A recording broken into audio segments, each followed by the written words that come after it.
Okay, people, it is November 21st. Here's for the crackers. We've got dried tomatoes, powdered. We got some leeks. I'm going to go get some more and then do it again. Fill up this jar. And then we've got some bell peppers, a little bit there. Obviously, I'll fill up that jar, right? And then this is the shredded ginger that I did a while back. And that's that other stuff that tastes like kind of like a turnip, which is kind of good. It will be good for flavoring for the crackers, right? So when I go back to the little store, I'll write down the name and I'll buy a bit more and fill up this jar. In the meantime, I'm getting this ready for our new treasurer. And I have to log it all down so it's easy for him to understand. He doesn't have to fuss with it. So I'm going to put it into a record book here. You can see it's just plain old, right? Something you can't rip out pages. And I'm going to list down the accounts. I'm trying to not have a nervous breakdown with this, people. I'm doing 2011, 12, 13, 14. And since we're at the end of 15, I'm going to sneak in 15 because I haven't really done very much over the years other than just keep this stuff active more than anything else, right? So I'm going to start listing down the accounts here, how they align with the nonprofit on the website, because you see we've got like 904 that goes to a specific either territory or province across Canada. We've got 909, 908. These ones are dormant right now at this point. These ones are active, so I'll be back. Hold on.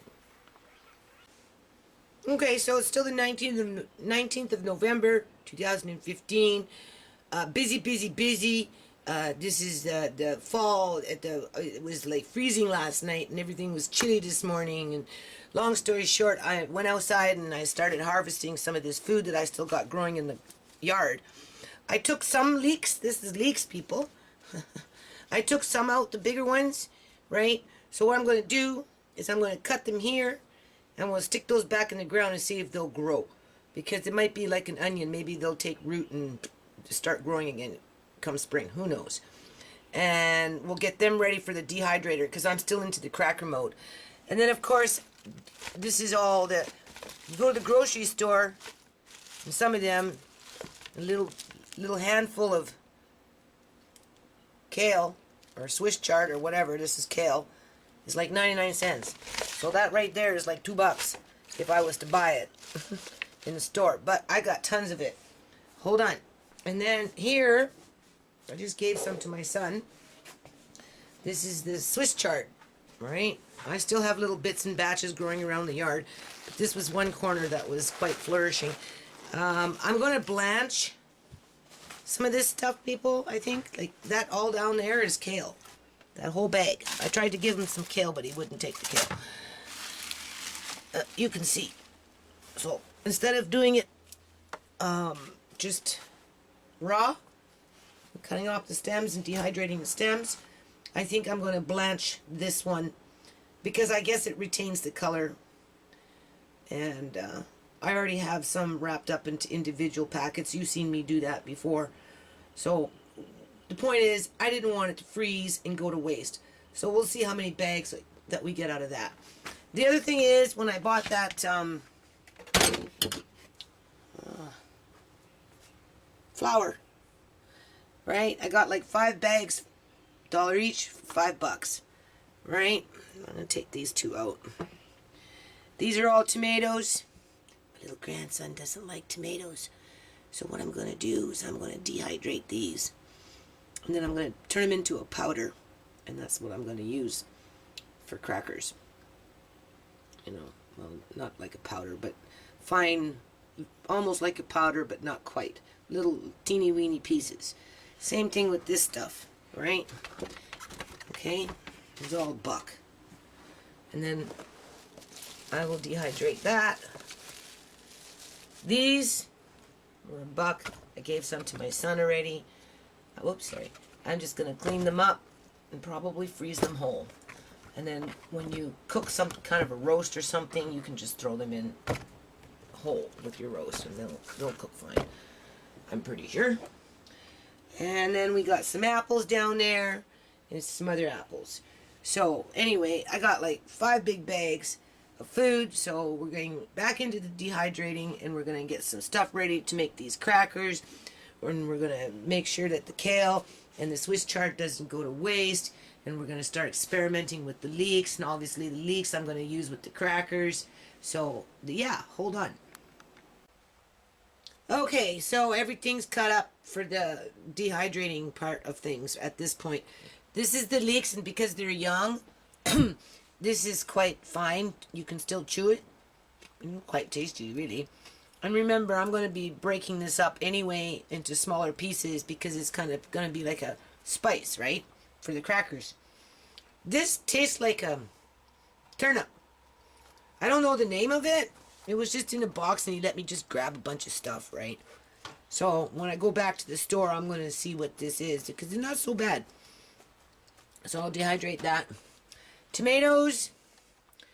Again, it's just going to be like a tomato powder with little bits and pieces in it. I found some fennel seeds that were dehydrated and I forgot about. People, just so you know, my bills aren't getting paid this month, although my daughter, my middle daughter, got a new job, right? So she's going to start working on the weekend, and hopefully she'll be able to pay me some kind of rent at the end of the month. I don't know, though, because it's already the 20th, so it's hard to say, right? So just because you see this stuff, you have to remember, this came from my yard, and this was just dollar bag stuff, right? Like, you know, I got like $2 worth of tomatoes. It was enough to fill up a tray, right? And I got the, you know, the green peppers and the red peppers in the other tray there with whatever else I got dehydrating. Anyway, we'll be back. Okay, so coming near the end here, it's 11 o'clock at night. This is the kale stems. What I'm going to do with these ones, because I'm going to use these for inside the crackers, I'm going to give them a blanch, right, for a couple of minutes. Put them in the water, let them do that, and then I'm going to throw them in the dehydrator so that when I grind them up, they're somewhat cooked, right? Well, blanched anyway. I still have that. I don't know. It's 11 o'clock. I may just put that in the bag and put that in the fridge for tomorrow. Deal with that tomorrow because I still have to cut off the stems. And then here's all that kale, people. Looking very good. You can see that. Right? That's a lot of food right there. Okay, so we got 1, 2, 3, 4, 5 full of blanched kale. These ones obviously are bigger. I find if I mix them in with some broccoli, the kids will eat it up. Here's that squash, or sorry, zucchini, right? And the other little squash here. Okay, here you can see some kale with the squash. Some kale with some squash, and here's some more squash. I blanched them for a couple of minutes, so now I'm just going to put them in another bag. So that's 1, 2, 3, 4, 5, 6, 7, 8, 9. Okay, so 9 meals. The whole thing cost me no more than $3. That's including the bags and the hydro. Okay, because the zucchini was less than $1. Right, those zucchinis. And we still have that to do. Okay, people, as you can see, it's frosty. Do you see that? It's all frost. Yeah, watch how I do. Lots of frost. Yeah, That's why I brought the kale in yesterday and the Swiss chard. No, hold on a minute. We're going inside the greenhouse. The air is much different in here. Alright, onions are growing. Okay, that died. This one's barely hanging on. It's too cold for them. What's happening is this roof is leaking. I gotta do something about it. Can you see that? Alright, it's too much condensation. Cat poking holes in it, whatever. And it's like a little rainstorm in here. Onions don't necessarily like it. They're getting knocked. Oops, sorry. Hold on. Watch how I do. Uh-huh. Okay. There we go. This is, what is this? Lemon balm. Alright. Anyway. Okay. Ooh, now it smells like lemon balm. So anyway, I'm just coming in here and seeing what's going on. You have to give them a bit of water pretty soon, but I got some other dirt there. You can see that that's nice and bushy underneath in there, eh? I like sitting in that corner. Okay, hold on. Okay, people, it's really cold out here. As you can see, those are those leeks I brought in last night for the crackers and dehydrated. I cut them off like a green onion. I'm just going to put a little bit of this. This is from my compost. You can see it's very nice. And a couple of dried up green onions that have been kicking around for a while. I'm just going to put it on there loosely, and then I'm going to take a few pine needles and just throw a few pine needles on there just to kind of insulate it down. Right? And then this little poor kale plant was in the house, but that kitten started peeing in the pot. So anyway, I'm just going to put it in here, and then I'm going to see what I can throw in there, and then I'm closing it back up. I have to go. Okay, people, it's really cold out here. As you can see what I'm doing, I'm taking these pine needles and I'm putting them in there, right?